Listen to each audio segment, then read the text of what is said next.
For decades, if you've flown through Asia, you've known the name Asiana Airlines. It's an icon, right?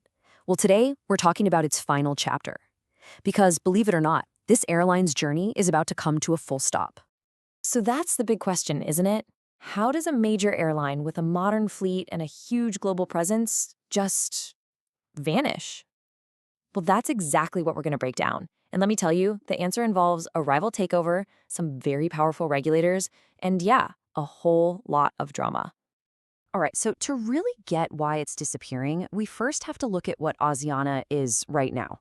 Because, the airline is still very much in business, flying nearly 70 planes. And it's got this special status, especially for us aviation fans, for one very big reason. Okay, take a look at this. The fleet mix is actually really modern. You've got your super efficient A350s and A321neos handling everything from long haul to shorter trips.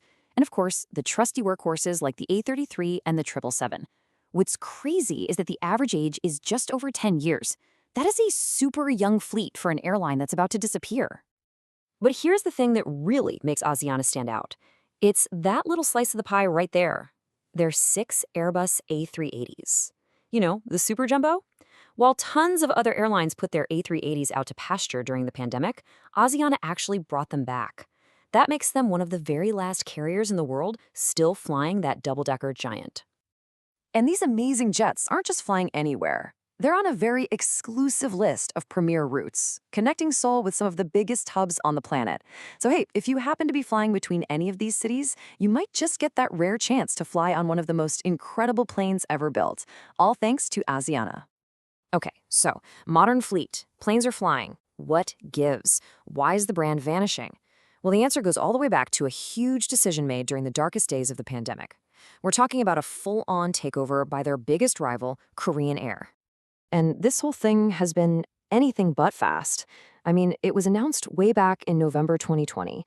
What everyone thought would take, maybe 2 years, it dragged on for 4.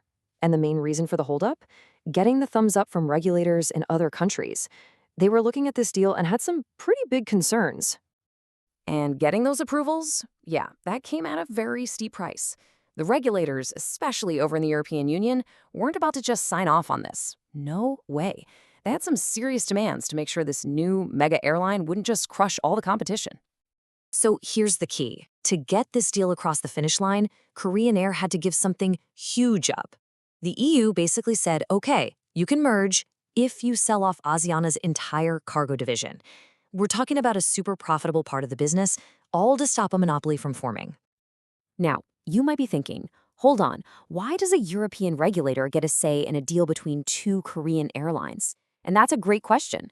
It all boils down to something called competition law.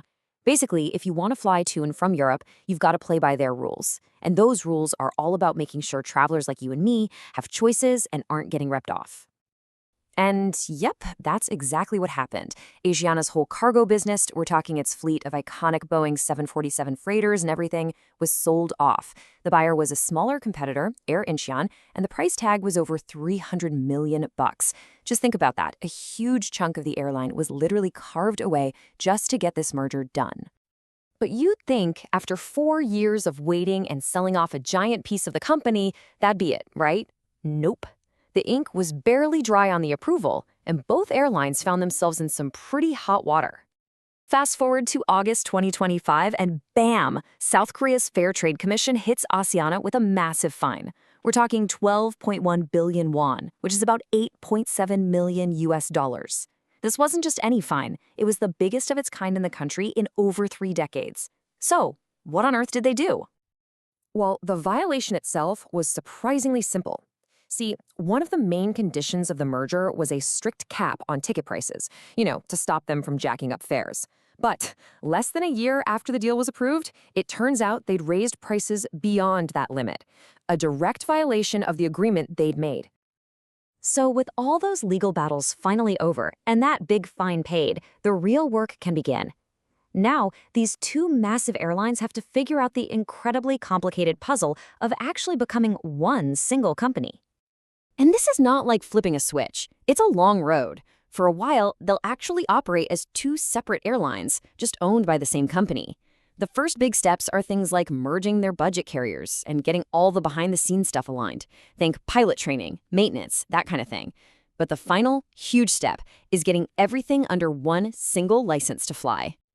And that final step, it all comes down to this one crucial document, the Air Operator's Certificate, or AOC.